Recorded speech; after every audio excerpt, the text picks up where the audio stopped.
నా పేరు curry Gauri, Vijayawada 1 town పశ్చిమ నియోజకవర్గం. పశ్చిమ నియోజకవర్గం కాపు సంఘం ప్రెసిడెంట్. ఇప్పుడు పేరు కర్రీ గౌరీ. అవునన్నా, ఇప్పుడు ఎలక్షన్స్ ఇంకొక రిజల్ట్స్ 4-5 రోజుల్లో రిలీజ్ అవబోతున్నాయి. అసలు ఎవరు గెలిచే అవకాశం ఉంది? మేము ఏంటంటే ఇప్పుడు డెఫినెట్గా మేము ఏం చెప్తున్నామంటే, జగన్మోహన్ రెడ్డి గారు 175కి 175 అంటున్నారు. అయితే ప్రజలు కూడా దాన్ని కనీ విని ఎరుగని రీతిలో ఓటింగ్ శాతం, ఎందుకంటే చేయూతే కానీ అమ్మఒడే కానీ పథకాలతో అసలు మహిళల గుండెల్లో వాళ్ళ జగన్మోహన్ రెడ్డి గారు ఇవాళ నిలిచిపోయారు. అలాగే 175 అంటున్నారు, కానీ మేమైతే డెఫినెట్గా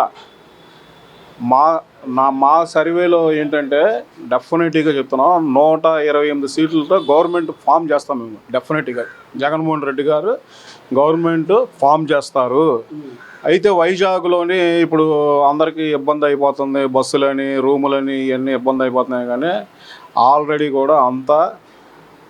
ఆల్రెడీ స్వచ్ఛందంగా అంతా కూడా సవ్యంగా పరిపూర్ణంగా ఉంది. దానికి ఇబ్బంది ఏమి లేదు. అందరూ కూడా చాలా చక్కగా మన రూమ్సే కానీ టికెట్లే కానీ అన్నీ అరేంజ్ చేసుకొని 9వ తారీఖు జగన్మోహన్ రెడ్డి గారి సీఎం ప్రమాణ స్వీకారానికి అందరం కూడా విజయోత్సవంగా ర్యాలీ చేసుకుంటూ చక్కగా అందరూ కూడా జగన్మోహన్ రెడ్డి గారిని అభినందిస్తారు. గవర్నమెంట్ 100% 128 సీట్లతో గవర్నమెంట్ ఫామ్ చేసింది. మీరు 9వ తారీఖు అని చెప్తున్నారు, పవన్ కళ్యాణ్ 6వ తారీఖునే ప్రమాణ స్వీకారం చేస్తానని ఆయన కూడా చెప్తున్నారు కదా. ఆయన మీకు తెలియదే ఉంది. ఇప్పుడు ఒక సినిమా వచ్చిందనుకో పరిగెట్టుకొని వెళ్ళిపోతాడు ఆయన సినిమాకి. ఇప్పుడు మేము కూడా పవన్ కళ్యాణ్ ఇప్పుడు ఆయన కాపే, నేను కాపే. ఆయన అసలు పోటీ చేశాడు, అక్కడ ఎవరు ఆమోదించారు ఆయన్ని? అక్కడ ఉంది ఎవరు? ముద్రగడ పద్మనాభం గారు అనేది సీనియర్ వ్యక్తి. ఆయన ఉద్యమాలు చేసినప్పుడు ఈయన చెడ్డీలు కూడా వేసి ఉండడు నాకు తెలిసి, పవన్ కళ్యాణ్ ఉన్నవాడు.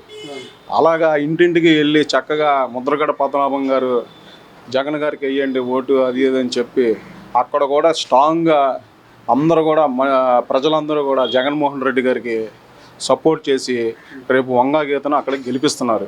మరి అక్కడ వర్మ గారు పక్కాగా ఈసారి అసెంబ్లీ గేట్ కూడా కనుక్కొని వెళ్తానని కూడా అసలు ఇప్పుడు పవన్ కళ్యాణ్ ఇప్పుడు జనసేనగా పోటీ చేస్తున్నాడు.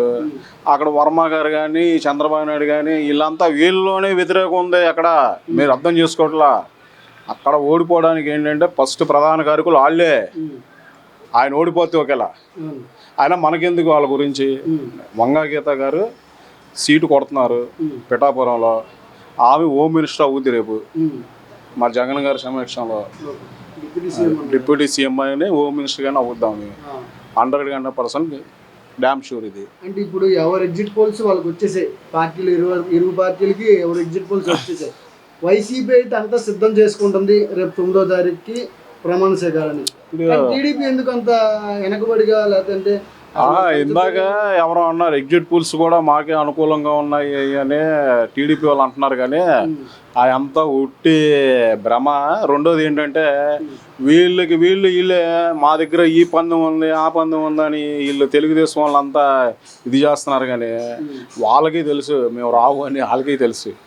అర్థమైందా? ఊరికనే షోమేట్ ఆల్ చేస్తున్నారు వీళ్ళంతా కూడా. అది జగన్మోహన్ రెడ్డి గారు 100% డ్యామ్ షూర్ అండి. ప్రభుత్వం ఏర్పాటు చేస్తారు 2024. అందుకే జగన్మోహన్ రెడ్డి గారికి ఏదైతే నమ్మకం ఉందో ఆ నమ్మకం రేపు 9వ తారీఖు నిలబెట్టుద్ది. మే 13 వరకు ఎలక్షన్ పోలింగ్ వరకు ఒక ఎత్తు అయితే రేపు జూన్ 4న ఇంకొక ఎత్తులా ఉంటుంది. అది ఎలా ఉండబోతుంది? ఇప్పుడు మే 13 నుంచి ఈ జూన్ వరకు ఏదో చెప్తున్నారు వీళ్ళు. ఇలాగని అలాగని మేమే వస్తున్నాము, మేమే చేస్తాము, మేమే డ్యామ్ షూర్, ప్రభుత్వం అంతా మేమే చేస్తున్నాము, అమరావతి ఇది డెవలప్మెంట్, చంద్రబాబు నాయుడు వస్తే డెవలప్మెంట్ చేస్తారు అది ఇది అని వీళ్ళందరూ అనుకుంటున్నారు. కానీ యాక్చువల్గా చంద్రబాబు నాయుడు ఆయనకి కూడా తెలుసు నేను రావట్లా, నా ప్రభుత్వం ఏర్పాటు చేయలేము అని ఆయనకు కూడా తెలుసు.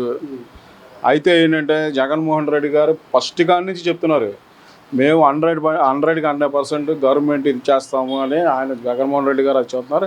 ఆయన నమ్మకం ఎప్పుడు ఇదైపోదు. ఆయన డెఫినెట్గా 100% జగన్మోహన్ రెడ్డి గారు గవర్నమెంట్ ఫామ్ చేస్తారు.